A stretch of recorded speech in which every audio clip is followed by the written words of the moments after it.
Sorry. Good day, everyone, and Happy New Year 2022. It is January the 20th, and it's highly recommended that you attend this event from your computers instead of your mobile devices. If you would like to listen to this event in Chinese, Indonesian, Japanese, Thai, or Vietnamese, please follow the instructions which my colleagues have posted in the chat and displayed on the screen for simultaneous translation. So I'd just like to say welcome to Kaspersky's 4th Asia-Pacific Online Policy Forum, where we gather government leaders and experts across the public and private sectors to discuss pressing issues on cybersecurity. By way of introduction, Kaspersky is the world's largest privately held cybersecurity company that protects over 400 million users and 250,000 corporate clients around the globe. Operating in nearly 200 territories, Kaspersky's comprehensive security portfolio includes not just leading endpoint protection, but also a number of specialized security solutions and services to fight sophisticated and evolving digital threats. So what brings us together at today's event is the topic of ICT supply chain resilience. Governments and enterprises across the Asia-Pacific region have been shoring up their cyber defenses in light of the recent spate of cyber attacks. But our collective cybersecurity is only as strong as that of the weakest link. Increasingly, cybercriminals are leveraging the interconnectedness of the global ICT supply chain to execute wide-scale, high-impact cyber attacks. And these supply chain cyber attacks, which often target software vendors or IT services companies with intent to infect their clients, give high-level access to clients' computer systems, thereby infecting thousands of computers in the supply chain all at once.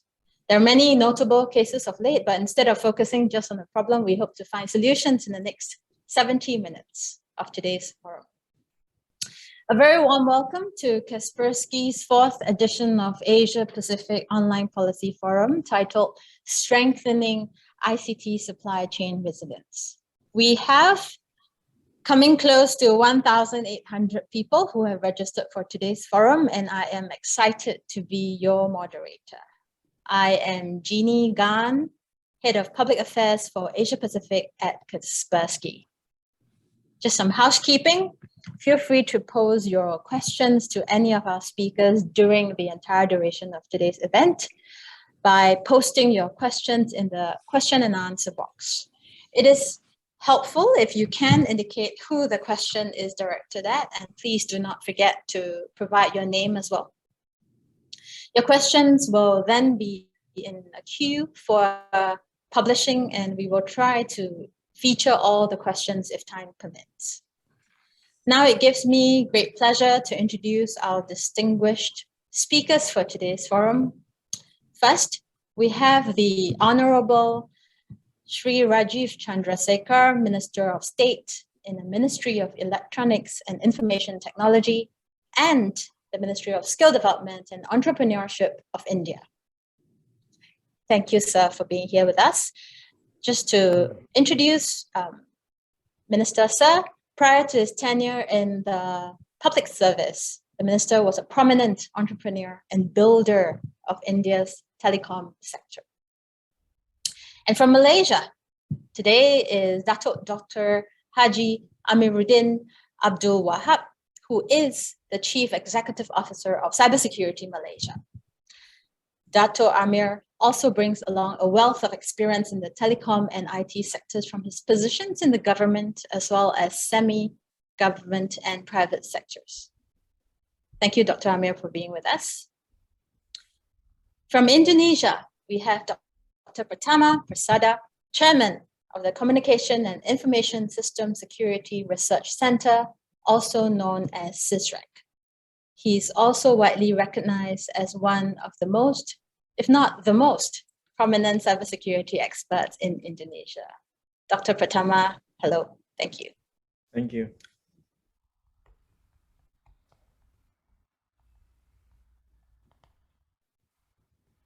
And finally, of course, the man who wouldn't have needed any introduction, our host for today's forum, Mr. Eugene Kaspersky, CEO of Kaspersky.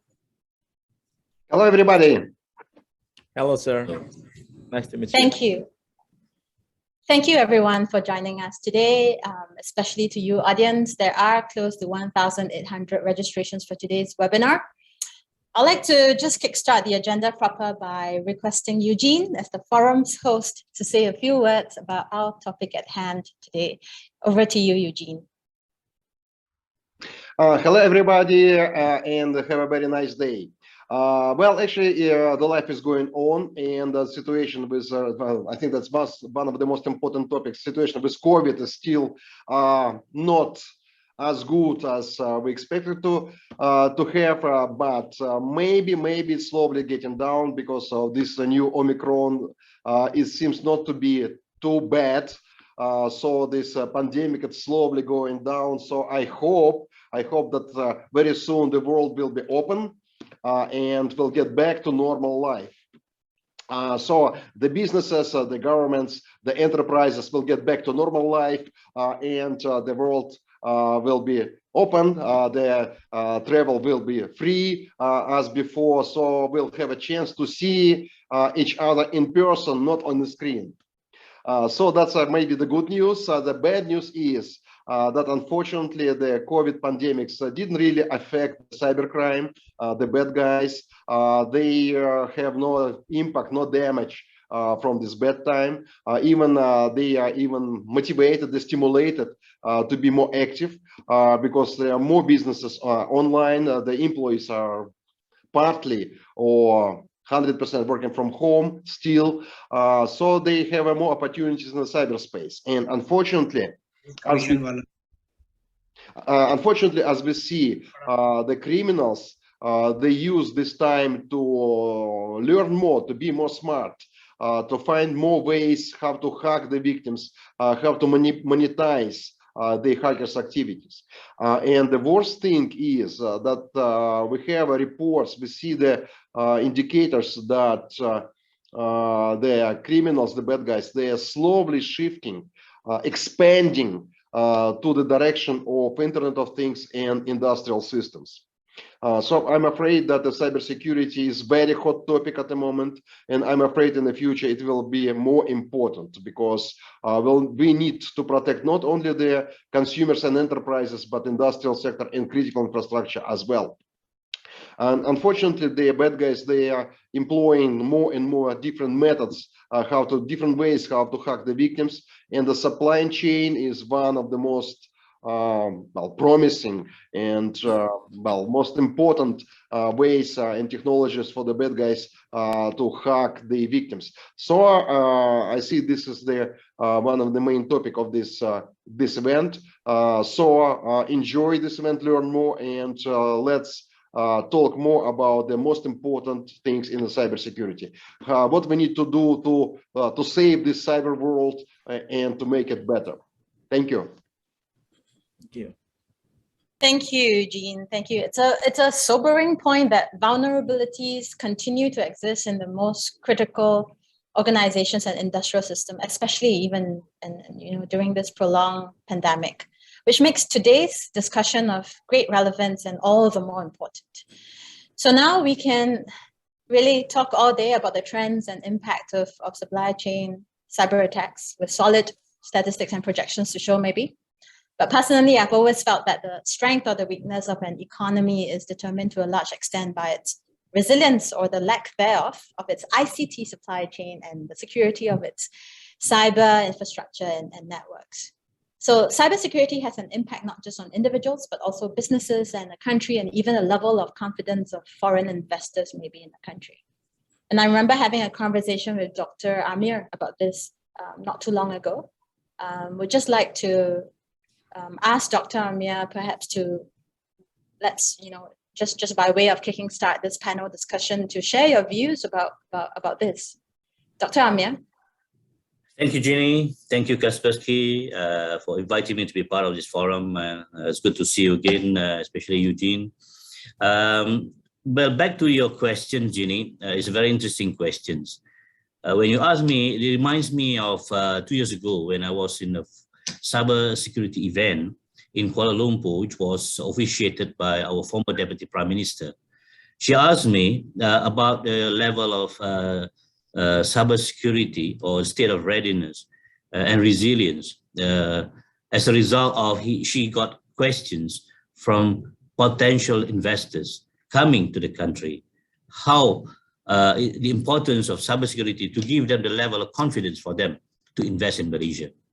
And most recently, about 2 months ago, I think about 1.5 months or 2 months ago, Malaysia was visited by the Secretary of U.S. Secretary of Commerce, and in a short trip, and then one of those countries that she visited in Asia, including Malaysia, and in the meeting with some of these ministers here, in which I was involved in one of the meetings together with my minister, who also hosts her, also highlighting the concern regards to the issue of resiliency, supply chain security, and this is obviously a concern in terms of the level of confidence for foreign investors to come to a country. So in the context of this, to Malaysia. So obviously your question is quite valid. When we talk about supply chain, and nowadays everything is all connected. So it does give impact to the country. And when it comes to cyber attacks, when we may think that attacks may happen only to big companies or conglomerates, actually SMEs are also basically, I would say, one of those that have been targeted by these cybercriminals or cyber attackers. And this is something that needs to be understood. In fact, SMEs are even more vulnerable. They are even lacking in terms of investment and readiness, but they are the one that provide, I would say, support to the big companies. And obviously, once they are exposed, they can affect others. So we can see, for example, in the case of famous SolarWinds attacks, So these kind of things is a concern. And in the context of Malaysia, we do share how, for example, we realize this importance, and we work, for example, with the SMEs, the small, medium, and enterprise in Malaysia. Because in Malaysia, we are trying to push all the SMEs to adopt ICT, adopt basically digital technologies in their business. But at the same time, because of their limited resources, they may tend to see cybersecurity as an afterthought rather than an investment that needs to be put in place in the beginning.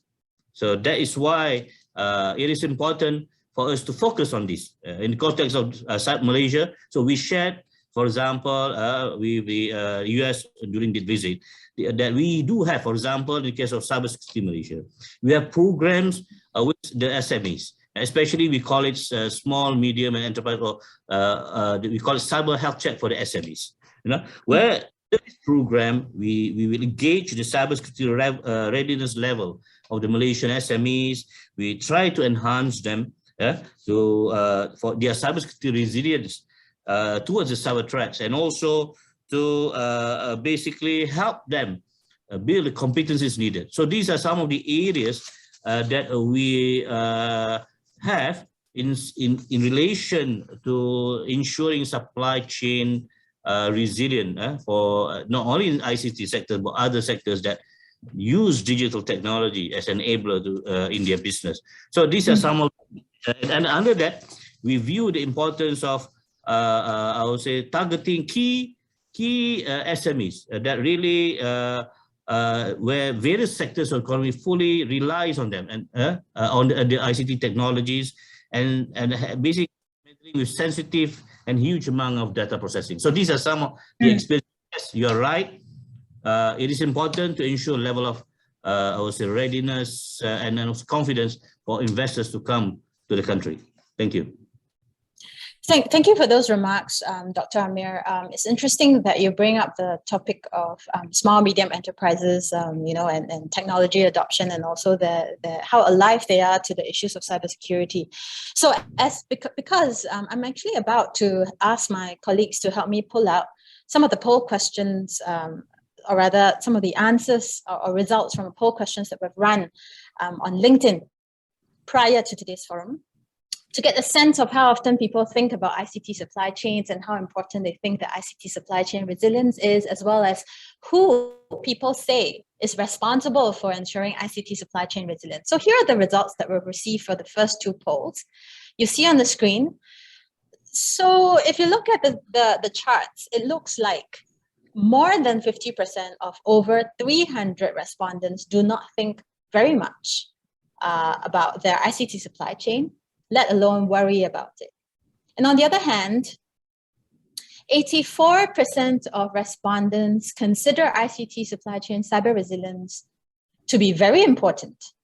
That's a very overwhelming majority. So I'm just going to maybe pose a question to Dr. Pratama at this point, pretty much asking you quite point blank, do these poll results surprise you, Dr. Pratama? If you ask me, the results are not very comforting, because it indicates to me that on the one hand, while respondents understand the importance of our ICT supply chain, but they somehow are agnostic about how it is managed. So does it worry you, Dr. Pratama?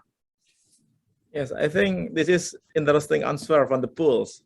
You know, that more than 80% answer who aware of the importance of the ICT supply chain resilience. However, I think this also needs to be differentiated more deeply. The audience participating in this poll is come from IT company or just people that answer the question. Because of course, if the respondent is come from the IT company, it will answer. It's very, very important. Mr. Dato said that SolarWind that infect more than 18,000 company is very, very bad, and that yes, the 80% answer is so that we realize that IT supply chain resilience is very important.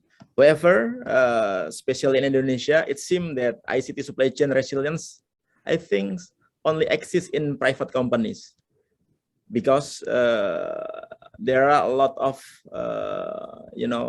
lacking data when we look at the government or bureaucracy side. This is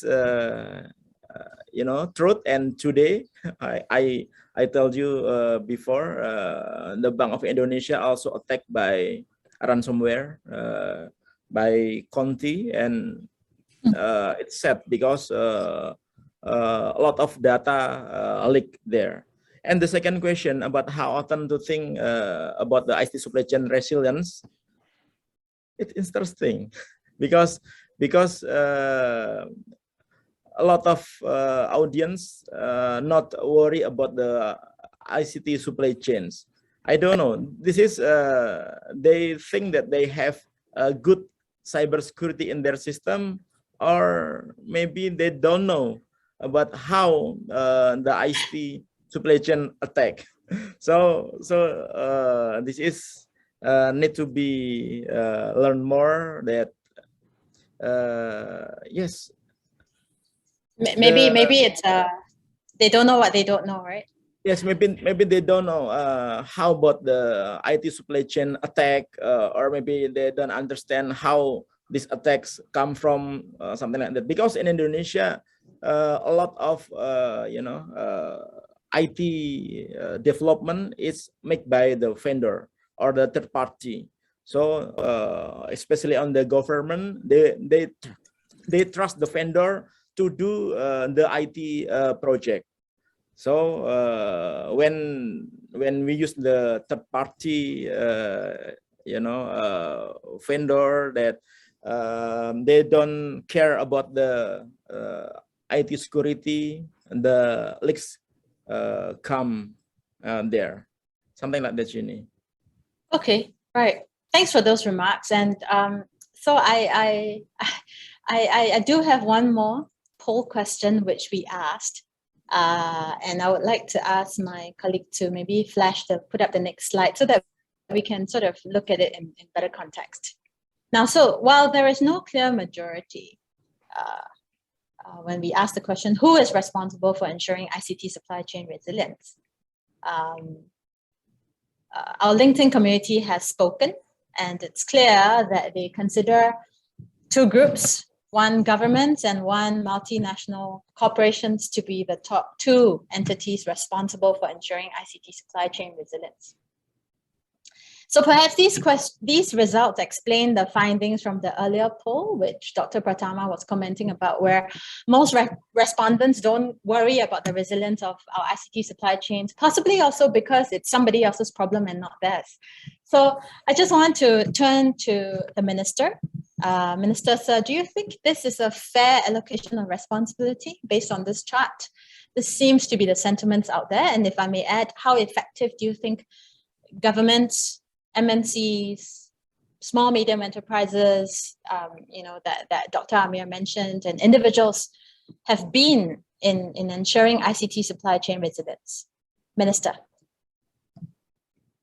Thank you for having me this afternoon at this seminar and this discussion. I'm grateful that you considered inviting us. Look, I look at this very differently. I think the internet and the technology space and the whole digital economy is so critical for, and I speak from the Indian perspective, is a very important part, a very important part of our overall economic strategy, that I believe that the responsibility of ensuring the ICT supply chain or the broader internet space is really a responsibility that the government should take. We have made it our mission to give ourselves the responsibility of making sure that the internet remains open, the technology space remains open and inclusive and allows opportunity for all to participate, but at the same time that it evolves into something that is safe and trusted. And in the Indian context, this is very important because we have currently 800 million Indians who are online, and the rate at which the acceleration of digitization of small businesses, consumers' lives, government services are all progressing. We absolutely require not just the internet to connect people and technology, not just to connect people and offer opportunities, but also for the tech space and the ICT supply chains and the overall tech space to remain resilient, safe, and trusted. So I would not think of outsourcing this to, and I speak as a minister, obviously. I don't believe that this is a responsibility that can be outsourced by the governments to anybody. The fact that the internet and the tech space must remain safe and trusted and be as rid of user harm and fraud and crime as possible is a responsibility that government should take seriously. Yes, it is possible that the governments have partnerships with private companies and multinational corporations and intermediaries on the internet. Yes, that I think is a core part of the strategy that we are adopting. But I also believe it goes beyond that to having cross-border collaborations between governments and between intermediaries across borders. So to answer your question in a slightly longish roundabout manner, I don't totally agree with that slide. I think it's a responsibility of sovereigns to ensure that the tech space that the people of their country work in, thrive in, grow in, and prosper in is a space that is safe and trusted and resilient. Thank you for those remarks. I think I like the fact that you said, government can't outsource that responsibility, but I think there's also merit in working together with the private sector in ensuring collective safety as well. Thank you for those opening remarks, everyone. I just want to circle back to Eugene right now, actually, because Eugene mentioned a very poignant point about how industrial systems are actually now becoming targets, right? Prime targets. And I do remember that, Eugene, you have spoken several times before on the concept of cyber immunity. So may I invite you to maybe share a little bit more of what you have in mind to make this concept a reality, maybe including concrete steps, for individuals, businesses, and governments, if any. Yeah. Over to you, Eugene. Yeah, thank you so much. Well, actually, you're absolutely right that the physical world is getting the most important issue with if we speak about cybersecurity. We used to live when the cyber attacks they are targeting the individuals, small businesses, even enterprises. And we know how to behave. We know we can estimate the damage. We do protect our systems, but if it comes to infrastructure, to critical infrastructure, to very different areas, including, say, transportation, healthcare, well, actually, it's really new. So we can only guess what can be faced in case these systems are under attack. And I'm speaking about cyber immunity for quite a long time. So my dream is to make the infrastructure, especially critical infrastructure, to be immune. But well, actually, it's a long-term project. So I believe that some decades from now, the world will be immune, and the cybersecurity will be easy thing. So we will live in a very in the cyber world, which is designed in a very right way. But what we need to do to survive till that time, and what we need to do to handle the supply chain attacks issues. So I think that actually we can bring these two topics together. What the supply chain risk is? The risk is that you can guarantee the high level security in-house, but you don't guarantee the same level of security with your partners, with your business partners, which provide you the components, the parts of the system you build, you assemble, your own products. For example, one of the most critical issues with the supply chain it's in the automotive sector. So the modern cars, which everyone drives, which you drive, they are assembled from thousands of components, and hundreds of these components, they are cyber.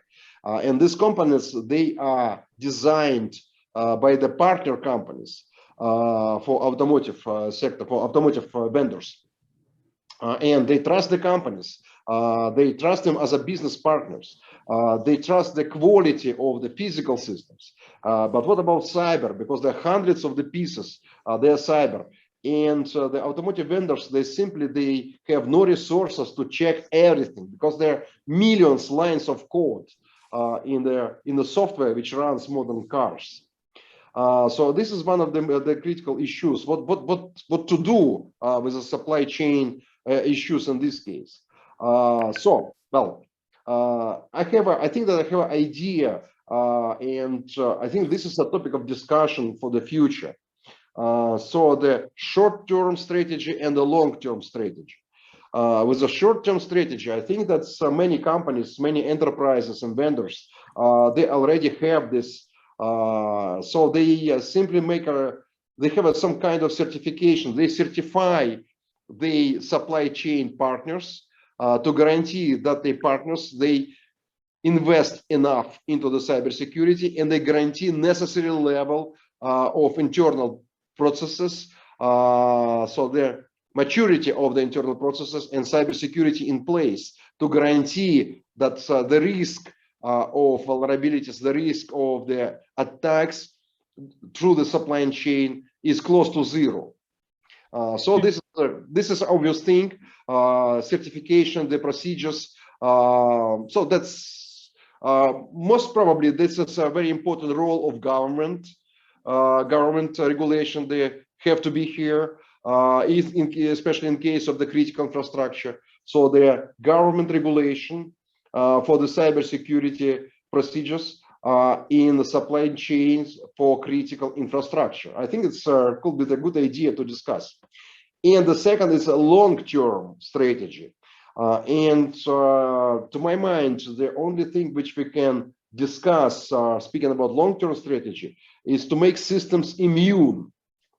It means that the system is designed in such a way that even if the component is vulnerable, it can't affect the rest of the system. So if there is a supply chain is broken, if there is some zero-day vulnerability, or there any other way how to hack the vendor through the supply chain, the final product is designed in an immune way. If the final product is designed in such a way that it's not possible to damage the system by hacking just one simple component. So I think that this is the way, well, to my mind. So, well, actually, maybe I'm not right. Maybe there's still a lot of, well, I'm sure there's still a lot of space to improve this idea. But I think that this is short-term and long-term strategy. The short-term is improving the business procedures, improving the technological procedures, the cybersecurity in the supply chain. And second, the long-term strategy is building the supply chain based on the cyber immunity. Thank you. Thank you, Eugene. Now I think we all understand it a little bit better. Actually, cyber immunity addresses a more long-term strategic kind of approach, and talking about system immunity, and so that there's longevity in ensuring that vulnerability in the supply chain is reduced to the maximum possible. So I just want to start taking questions from the floor as well. They're starting to come up. I think I'll start by maybe addressing this particular question to Dr. Amir. The question is, how does the cybersecurity, I'm paraphrasing as I go, how does the cybersecurity of Malaysia deal with the increase of cybersecurity awareness for Malaysian SMEs? Sorry, I didn't understand. I think the question is, how does cybersecurity Malaysia deal with the increase of, or how does cybersecurity Malaysia ensure the increase of cybersecurity awareness for Malaysian SMEs? I believe that's the question. Yeah. Okay, thank you, Jenny. We believe that when we talk about the issue of cybersecurity, we have to approach it holistically. And there are three key components that need to be understood, which is very complementing to each other, which is people, process, and technology. And in the context of cybersecurity Malaysia, we have a program called Cyber Kasa. In Malay, we call it Program Pemerkasaan Keselamatan Cyber. Roughly, you can say that as cyber empowering and strengthening program. So under that program, we have the people component that focus on awareness, education, and even training. So this is one of the areas, in fact, we focus. When I mentioned just now, the program that we have on cyber health check for the SMEs. So when we deal with the SMEs in Malaysia, for example, we don't just focusing on the technical component, but in fact, we're also focusing on the people component, especially when it comes to training and also awareness. So part of our cyber health check program with the SMEs in Malaysia, we actually have 5 areas that covers the cyber CASA, or the 3 elements, the people, process, and technology. For example, is the cybersecurity awareness program itself. That means the education, outreaching to the technical or the non-technical people, even at the management level. Then we have a CISM training and certification, specifically, especially those in the practitioner, to give them the level of, I would say, understanding the importance and also the competency to protect the organization. And the other 3 programs is more on the technical, such as the vulnerability assessment, the malware scanning, and even on the process side, such as the assessment on the information security governance, risk, and compliance. So we believe that when it comes to under our Cyber CASA program, well, it is important for us on awareness and education, but we should not regard also the other 2 components, and it has to be approached holistically, because these 3 elements are complementing each other, and obviously it has to start from awareness. because the people is the starting point. And that is what cybersecurity is people. You know? Thank you. So I think just to recap, the three components are people, process, and technology, right? Yes. Yeah. Thank you for that sharing, Dr. Amir. We have a question from Bangkok Post, Thailand, but I think Dr. Pratama can maybe take this next question. The question is there any estimated value of loss from ICT supply chain attack? And what is your view about the future pattern? I suppose the question can be paraphrased as what you think are the future trends. Dr. Pratama, would you like to give your view? Okay, thank you, Jenny.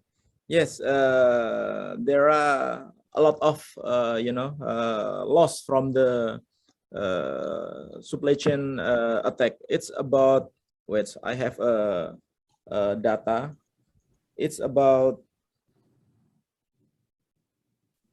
1.8 billion US dollar for the no. I'm sorry. Not 1.8. It's about, where is it?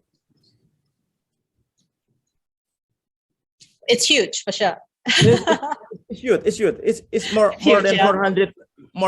400 million US dollar for the supply chain cyber attack, and this will be trend in the next day, because it's make money, in the past when the hacker they just hack the company and pull the data, and they want to sell the data. It's difficult for them to sell the like a small data, but when it infect the big company, for example, Mr. Dato said that SolarWind is very huge company that attacked by this supply chain cyber attack, and it's make money. And you know that it's dangerous and scary, because this attack is not affect only for the regular company, also the cybersecurity company. So how if the cybersecurity company can be attacked?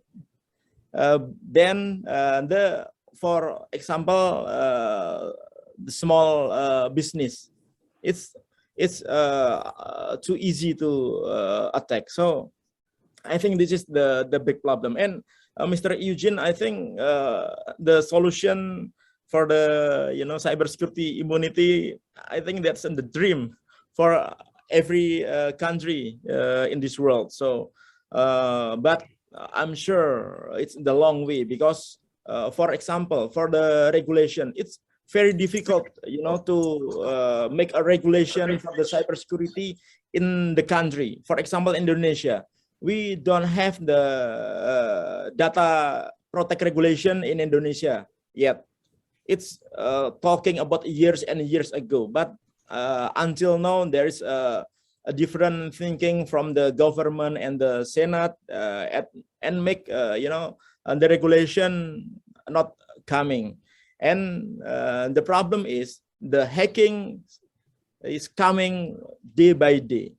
Jeannie asked me, it's one in quarter. No, in Indonesia, maybe 1, 2 in a month, this attack. And I told you already, the 1st January, we have Minister of Health of Indonesia, 6 million data leak. And today, Bank of Indonesia also attacked by ransom, and this will be the trend. Pandemic is not finished, and there is a lot of problem because some company, some admin, they don't know how to make the correct configuration about the system. So when people access the system from outside, and the configuration is not good enough, it's more easily to attack from the weakest link in the system than the organization system. That's make the next this attack will be increased. I think that is Right. Thanks for the elaborate answer. I think in short, the damage is huge, right? That the ICT supply chain attacks generally cause to any country, to any company. And secondly, of course, cyber immunity is a dream, and hope that the dream comes true for us in the near future. We do have questions coming from Indonesia, and it'll be interesting because from Indonesia, our participants want to learn from other countries. So I think I will ask this next question to Minister. Minister, the question is, what is the cybersecurity policy for critical information infrastructure protection in your country? Let me maybe just repeat it. Minister, what is the cybersecurity policy for critical information infrastructure protection in your country? Over to you. So as I said, thank you for that question. As I said earlier on, we have made it a mission that safe and trusted is a phrase that we use to define our role and goal vis-a-vis all elements of those who are on the internet and who are connected in this whole new ICT supply chain or ICT network, whichever way you want to characterize that. So to that end, we have critical infrastructure mapped out, chief information security officers for each organization, and as Dr. Amir said, we have a very similar program of creating awareness and knowledge and expertise at various levels, ranging from MSMEs to large government entities to private sector entities. And it is mandatory for each of these entities to report breaches and cybersecurity incidents. So broadly, that is the policy, that we make it a serious business to ensure that our cyberspace remains safe and trusted, and that intermediaries and participants in the ICT supply chain in India report cyber incidents, and then we have institutional capacity in our own in the government that can investigate and prosecute if necessary the people behind cyber incidents. So it's a comprehensive approach. I want to say that I just want to take up from where Eugene mentioned this concept and idea of cyber immunity. I believe cyber immunity is the high bar on what we want. There is an intermediate milestone, which is safety and trust. So we are aspiring to create an ecosystem that will deliver a safe and trusted cyberspace. And then maybe as technology evolves and the concept of network-wide resilience and system resilience and user resilience and all of those three different elements on the internet develop their own solutions, then maybe as a sum of parts we can look at cyber immunity. But it's not something that we are holding our breath about right now. I think our policies or our efforts are more focused on creating a sense of safety and trust, which basically assumes and factors in the fact that there will be incidents. And incidents there will be, and there will be user harm, and there will be victims, and there will be criminals. And the idea is to be able to make it difficult for them. And if they do get through, to make sure that we identify them and prosecute them. And that is the point that I mentioned in the earlier part about needing in this current new world for countries and governments and cybersecurity establishments between jurisdictions to cooperate so that there is an effective deterrence to those who want to create cyber incidents.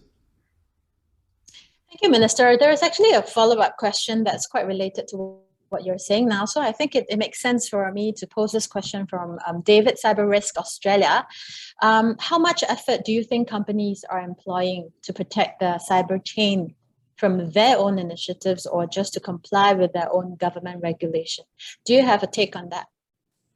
No, I think it's a combination of two. I think my own take on this is that for too long it has been left to companies and corporates to frame their own cyber security policies and each one interpret their own levels of safety and trust that they need to build around their network systems and platforms.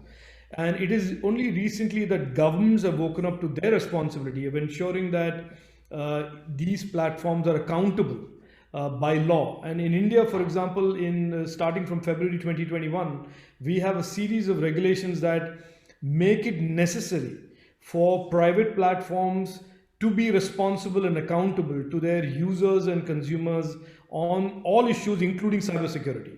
So I think it is not just about suo moto leaving it to the private companies or participants on in the supply chain to define what cybersecurity is and do what they believe is appropriate, but it is also about having an overarching legal and regulatory framework that makes all of them accountable to their consumers if there is a cyber incident or a breach in cybersecurity that breaches either privacy or causes harm.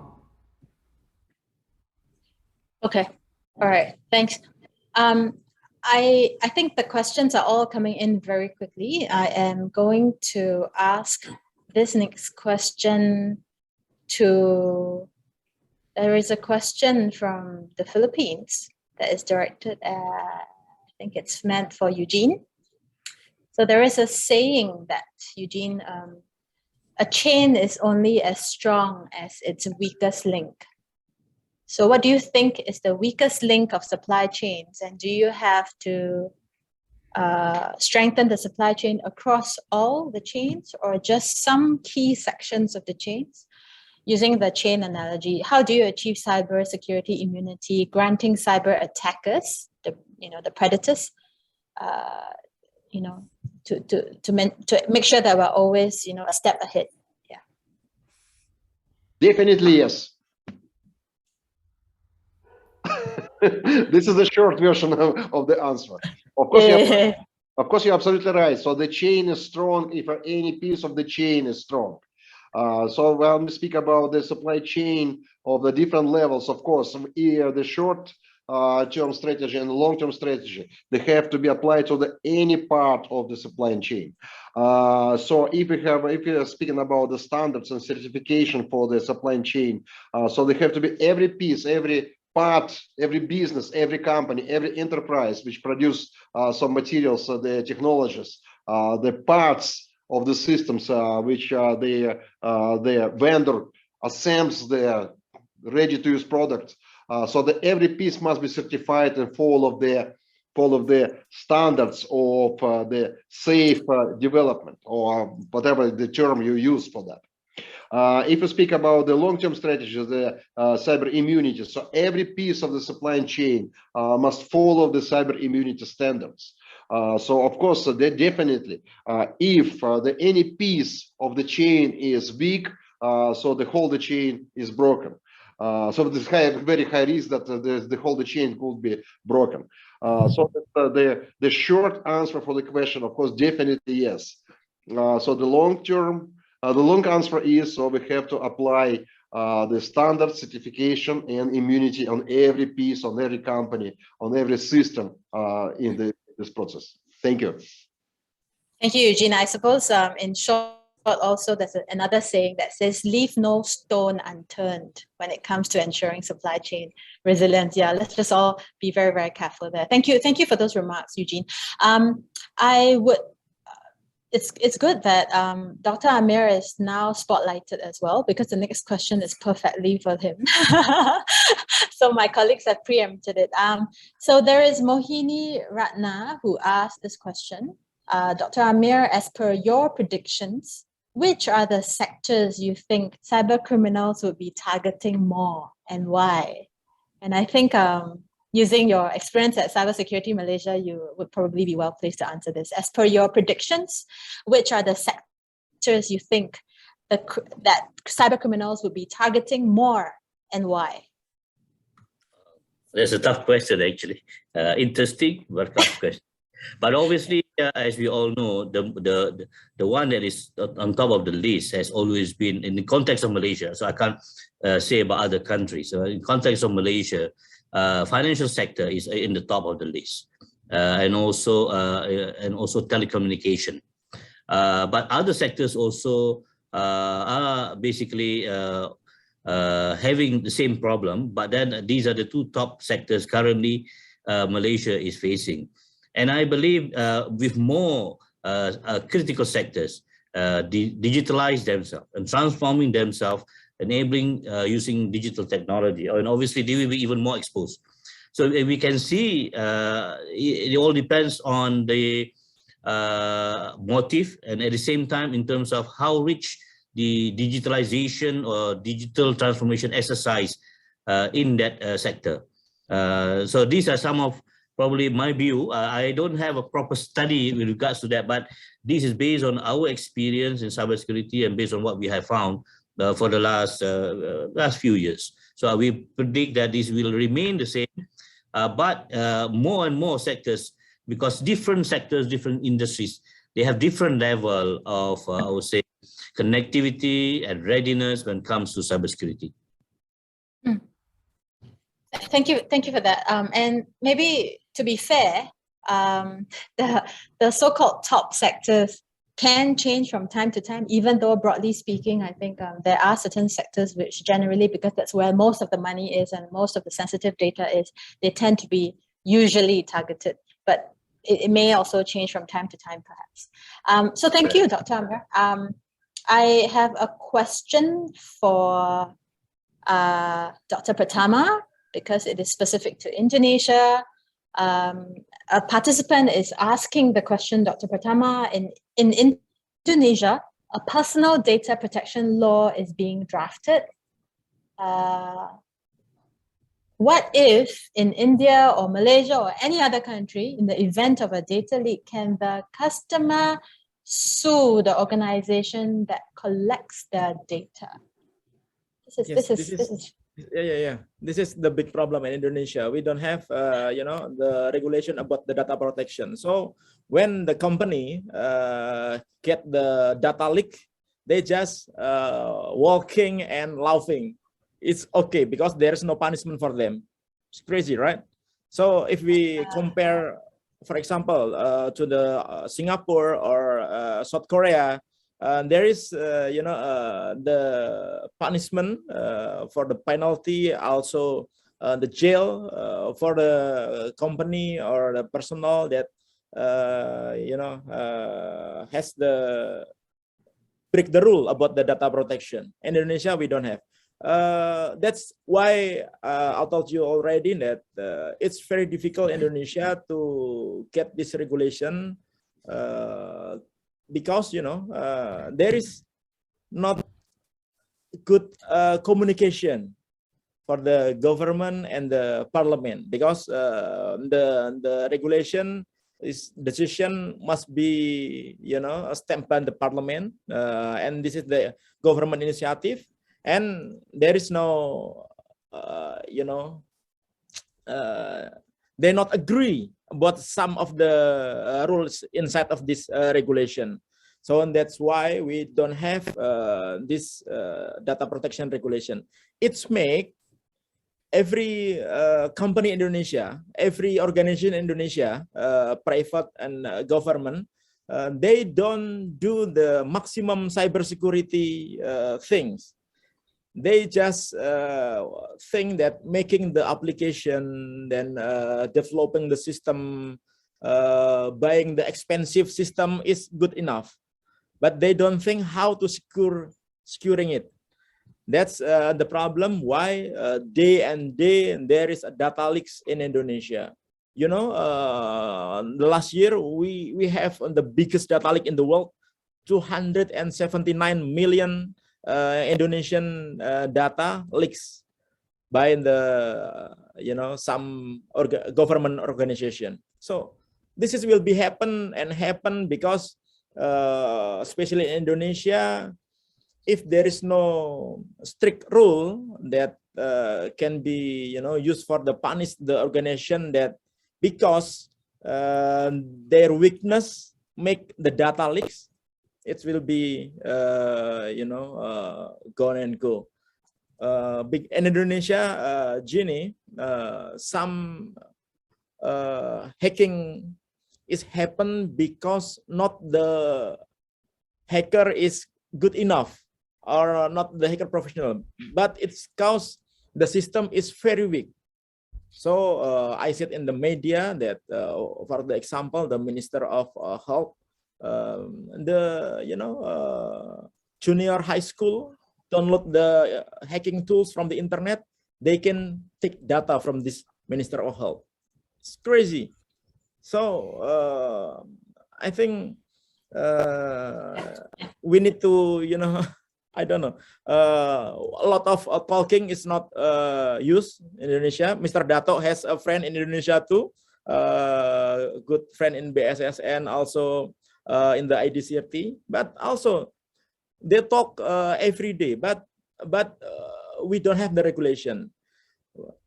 And then if we don't have the regulation, make every organization think that it's okay if there is data leak in my organization. So yes, happen. That's the problem. So the government regulation is more important in Indonesia. And maybe I need to make additional from the Dr. Amir statement. It's not only technology, people, and process. It's not enough in Indonesia. It's need the leadership commitment or the big boss commitment, because if there is no commitment from the big boss, it's useless. Because if the boss say that, okay, you need to securing your system, but there is no budget, there is no human resource, there is no policies, it's not good enough. Then we need rules and regulation for the government, from the government. This is very important. Also, we need the international collaboration, of course. So if these all things can be done, maybe we can make the system more secure. Yeah. I like that you mentioned international cooperation, and we can talk all day about that one. Yeah. Yeah. And I think hopefully the forum, avenues such as this help us to equal collaboration, grow that mind share as well. Yeah. So just mindful of time. So we're down to our last few questions, and I think there is a question right now that is specifically posed to Minister. The question is, given the importance of cybersecurity in the maritime sector,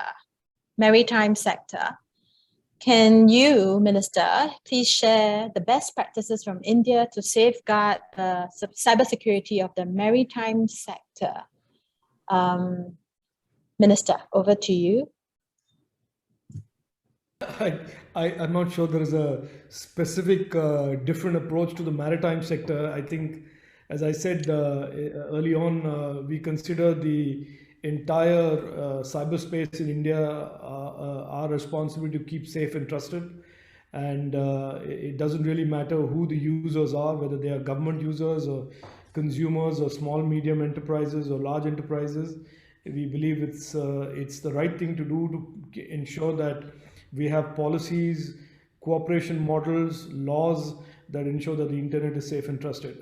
In terms of the maritime, since the question was posed to me and it doesn't really have any specific answer, I can just say this, that across the board amongst users, we have a deep awareness program that has been created and continues to run, where each organization is encouraged to have a chief information security officer. These CISOs are tasked with tools, made aware of what tools exist in the market to make their organizations more resilient, or make their organizations be part of a resilient ecosystem. So that is part of the awareness creation. And like I said, we have laws, we have data protection laws, we have a data protection law that is going to come to Parliament soon. We have in our case in India, the Supreme Court has ruled that privacy is a fundamental right for all citizens. So there is no way around ensuring that privacy is maintained, and any risks that arise out of breaches of people's, citizens' privacies or businesses' privacies, the government has to take action against that. So it's a combination of laws, awareness amongst the communities that are online, and the government's own stated goal of keeping the internet safe and trusted. So that is what we have. Right, thank you. So, which means that, well, I suppose consistent efforts do matter, and we're not sure that we necessarily need to apply a different standard or a different kind of an approach depending on the sector, right? Yeah. So, one question before we enter into the next segment, and this would be a question for Eugene. The question is from A. Hasditama. And it's very long, so let me just try and paraphrase this for Eugene. There is an economic incentive issue in software production. Markets demand them to be delivered quickly, and it caused the lemons problem, right? That arise regarding the value of an investment due to asymmetrical information possessed by the buyer and the seller. So, Eugene, do you have any idea or concept to create new market mechanisms where a software developer can put their maximum effort to build a secure software so that there will be only secure software in the market and there will be no unsecured software? Unfortunately, I don't think it's easy because we are Homo sapiens, and we as a Homo sapiens are designed in such a way that first of all, we think about the profit, the enjoyable life, the nice looking things, and unfortunately, security in many cases is the very last thing we care about. When they speak about the security, typically it's coming from government regulation. The first which comes to my mind, the seat belts in the cars. Was it introduced by drivers? No, by governments. So typically security, it's reduced flexibility. Typically security, it makes our life less comfortable than before. Well, I'm just honestly answering the question. So I think that as usual, to make their software more safe and secure, I think that first is coming from government regulation, or maybe in a soft way, not regulation, but say kind of let's say. Just what comes to my mind, taxation discount for companies which buy secure software. Like you have a project, and if the project is secure by design, so the companies are paid by government by making it secure. So it's a kind of reducing taxation for these particular projects, or this kind of the soft regulation. So I believe that like, let's say the security in the cyberspace in many cases is very similar with biological security in our population. So when the COVID came, who was managing all this anti-COVID procedures? It was governments, international organization and government, and local governments. So I believe in the cyberspace it will be the same. So this will be the strict regulation, international agreements, strict regulation, and motivation for individuals, for small businesses and enterprises to use secure software. Mm-hmm. Thank you. Right. Thank you. That's actually a very nice way to sort of round out our discussion for today. But we will typically not end the forum just like that, right? We will do a round of what I call the magic minute responses. Some people call it rapid fire responses, but I like to call it the magic minute to remind everyone that the answers will all be short, sharp, to the point. So as concluding remarks by our wonderful panel today, I will call on each of you to finish a sentence, everyone a different sentence. And in return, I'll ask of you to give me your short response in no more than 1 minute, or no more than one sentence, if you like, right?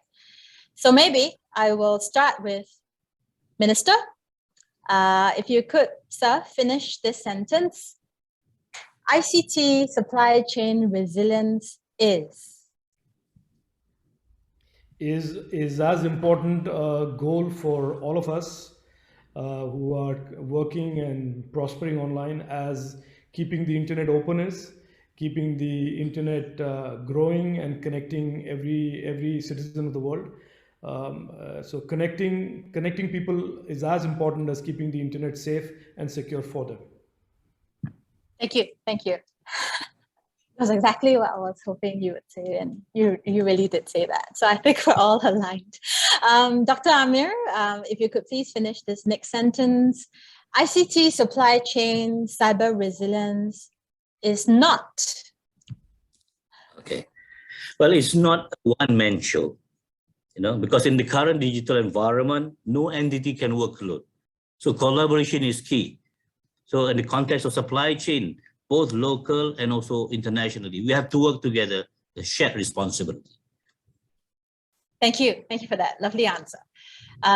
Next, of course, Dr. Pratama, if you could please finish this next sentence, which is, to strengthen ICT supply chain cyber resilience, we must grow together. How about it? Because Yes. Ginny, our enemy is the APT groups. It's the state actor. So we do need to make a cooperation, work together, and grow up together. So we have all this cybersecurity in our countries, like that. So we need to and these threat actors are growing. Yes, they are growing. They are growing. So we need to grow too. Yeah, and they're becoming more sophisticated. So yes, we will grow together as well. Yeah. And of course, Eugene, if you could please finish the sentence. In the context of today's topic of discussion, the future of cybersecurity is. The future of cybersecurity is a great projects to do, and I'm very happy to be in. Wonderful, lovely, lovely, lovely. I really enjoyed moderating today's forum, and from the very start, the inception of our APAC, Kaspersky APAC online policy forum series from the beginning of last year, throughout all 4 sessions up to today's, the forum has always been a hallmark of excellent lineup of speakers, quality of discussions, and constructiveness of ideas covered. And it's been a great time today, and it's time to bring our forum to a close. For those who would like to revisit today's discussion after the event, a recording of the forum will be made available to all who have registered. If there are any questions, please feel free to reach out to us. So please join me in thanking our wonderful panel today who have shared with us their invaluable experience and insight. Thank you very much to the Honorable Minister Sri Rajiv Chandrasekhar, Dr. Amiruddin, Dr. Pratama, and of course, Mr. Eugene Kaspersky. And on behalf of Kaspersky, thank you to all our lovely participants. My name is Jeannie Gan, Head of Public Affairs for Asia Pacific at Kaspersky, signing off. And thank you very much. Thank you very much. Bye. Thank you. Goodbye. Take care. Take care.